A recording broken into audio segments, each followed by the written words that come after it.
Assalamualaikum warahmatullahi wabarakatuh. Alhamdulillahi rabbil alamin. Wabihi nasta'inu ala umurid dunya waddin.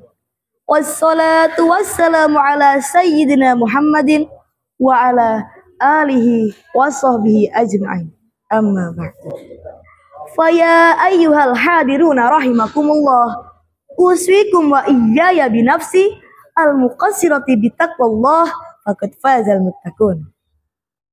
Hadirin sekalian, terkhusus generasi muda yang saya cintai. Hari ini saya akan menyampaikan sebuah tema penting tentang menumbuhkan akhlak mulia generasi muda melalui peran masjid sebagai pusat pembinaan. Kita tahu tantangan generasi muda hari ini semakin berat, betul? Gawai, media sosial, pergaulan bebas, semuanya dapat mempengaruhi karakter kita sebagai generasi muda. Kalau kita tidak berhati-hati, akhlak kita bisa rusak. Nah, disinilah masjid punya peran besar. Bukan hanya sekedar tempat sholat, tetapi sebagai madrasah akhlak. Tempat belajar sopan santun, adab-adab, dan etika Islami. Allah Subhanahu wa Ta'ala berfirman dalam Al-Quran surah Al-Jin ayat 18. A'udzu billahi minasy syaithanir rajim. Bismillahirrahmanirrahim.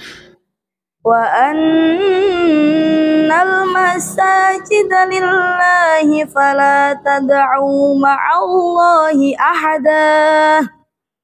Yang artinya, sesungguhnya masjid-masjid itu hanyalah milik Allah Subhanahu wa Ta'ala. Maka janganlah kalian menyembah seseorang pun di dalamnya selain kepada Allah. Ayat ini menegaskan bahwa masjid bukan sekedar bangunan, tetapi pusat penghambaan, pusat pendidikan, dan pusat pembimbingan umat. Rasulullah Shallallahu Alaihi Wasallam bersabda, "Man ghada ilal masjid, awroha, a'addallahu lahu nuzulan fil jannah, kullama ghada awroha." Barang siapa pergi ke masjid di pagi ataupun sore hari, maka Allah akan menjanjikan kepadanya tempat tinggal di surga setiap kali ia pergi ataupun pulang. Hadis riwayat Bukhari Muslim. Bayangkan, hanya dengan pergi ke masjid saja Allah menjanjikan pahala surga. Apalagi kalau kita jadikan masjid sebagai tempat madrasah akhlak. Masya Allah. Hadirin hadirat yang dirahmati Allah Subhanahu wa Ta'ala. Di masjid kita bisa menjadikannya sebagai tempat madrasah akhlak. Belajar adab-adab di masjid. Seperti apa contohnya? Yang pertama, adab memasuki masjid. Seperti mengucapkan salam dan melangkah menggunakan kaki yang kanan. Yang kedua, adab berkumpul di majelis ilmu.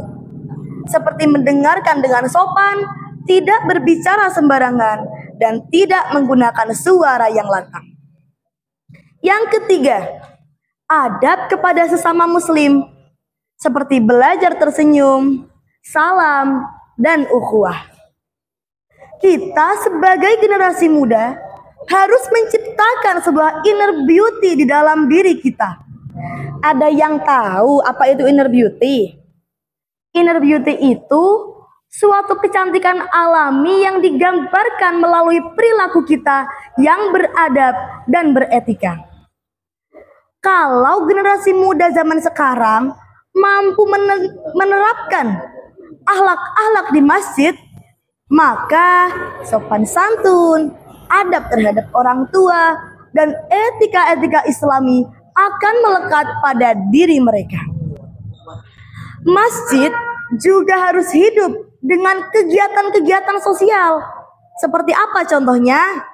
Kajian remaja, tahfidz, pelatihan kepemimpinan Islam, dan kegiatan-kegiatan lainnya. Maka dengan begitu, masjid akan benar-benar melahirkan sosok calon-calon pemimpin yang berkarakter. Bukan hanya generasi yang sibuk di sosial media yang kerjaannya upload-upload sambil ongkang-ongkang kaki tanpa memikirkan beban orang tua. Astagfirullahaladzim. Maka marilah kita menjaga bersama-sama menghidupkan masjid kita dengan segala kegiatan apapun. Kegiatan pembinaan akhlak generasi muda dan juga kegiatan sosial yang bernilai positif bagi kita semua. Generasi muda adalah harapan umat. Kalau akhlaknya rusak, bangsa ini bisa hancur. Tetapi kalau akhlaknya mulia, Islam akan kembali jaya karena memiliki calon-calon penerus pemimpin umat yang berkarakter dan beretika. Anak muda, kafe aja didatengin. Masa sih masjid mau dianggurin? Maka ayo kita bersama-sama menjadi generasi muda yang berakhlak mulia, cinta masjid, dan mampu menjaga marwah Islam di masa depan. Cukup sekian yang bisa saya sampaikan. Buah manggis, buah mangga, dikasih dari tetangga. Kalau ada saya salah bicara, mohon maaf yang sebesar-besarnya. Salam generasi muda. Wallahul muwafiq ila aqwamit thoriq. Wassalamualaikum warahmatullahi wabarakatuh.